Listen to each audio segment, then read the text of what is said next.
On behalf of the Canadian Association of Social Workers Board of Directors and our Federation partners in the provinces and territories, I thank you for inviting our profession's perspective to these important consultations. So we've been asked to provide recommendations on economic growth. And our simple message is that Canada will only thrive when children and families are supported to reach their potential. Over this past summer, we released a major research report on child welfare that surveyed over 3,000 social workers and also did 20 stakeholder interviews with leaders and experts from across the country. And we found that right across Canada, excessive caseloads are preventing child and family-centered care. The intended role of social workers in child welfare roles is to protect children, but also to develop relationships with community and to reduce risks for children and to support families to remain together safely. Families that could benefit from preventative interventions are only seen once they're already in full crisis. This puts children at risk and often leads to their placement into care. So beyond the critical argument for compassion, removing children from their homes and placing them into alternative care is incredibly costly and fiscally costly, and it has compounding intergenerational consequences as well. Most social workers serve a mix of rural and urban communities, and for 3/4 of the social workers that we surveyed, Indigenous families made up more than half of their caseloads. We also know that child welfare practice is the most successful at keeping families together when the community has a long-term relationship with the worker. Currently, though, because of these high caseloads, we're seeing frequent burnout, creating a turnstile effect in the communities that's rupturing families' relationships with these professionals and discouraging families from seeking supports upstream. So as it stands, there's no national standard governing caseload size in child welfare. There's been no large-scale study to help child welfare organizations, both on and off reserve, determine what a healthy and appropriate caseload for social workers might look like. Tools for how to measure appropriate caseload size and complexity vary from region to region, and of course, practices and successes then vary as well. So in light of this situation, we have 3 recommendations. The first is that the federal government fund a nationwide child welfare caseload study to gather data and begin developing those standards. Right now, we have no mechanism in place to gather information or to see what's working.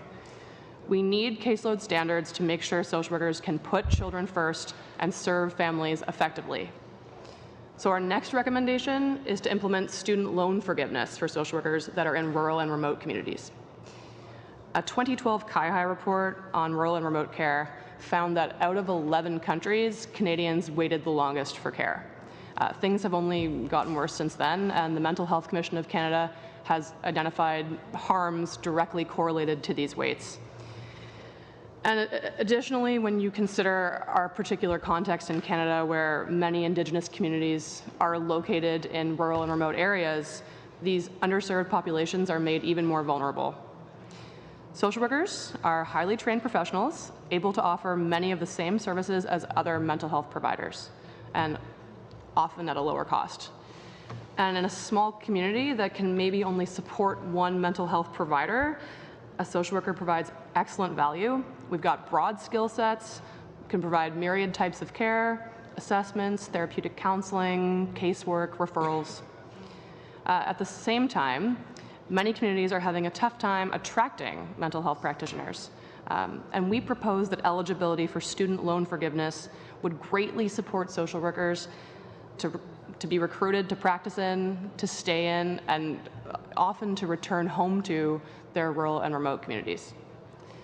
Finally, we recommend that to ensure Canada's competitiveness moving forward, we must determine where money is being spent, and of course, whether it's being spent effectively before we spend more.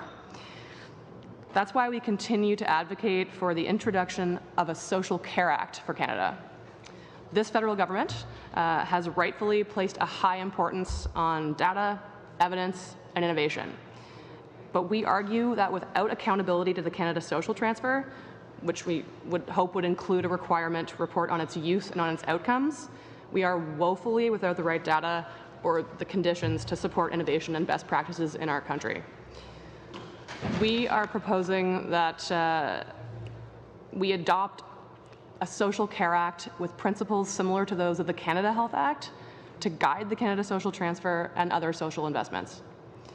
The Act could help the provinces and territories design policies that best fit their unique needs, while also helping the federal government to understand where the dollars are being spent, and in turn, where more targeted investments might actually be needed.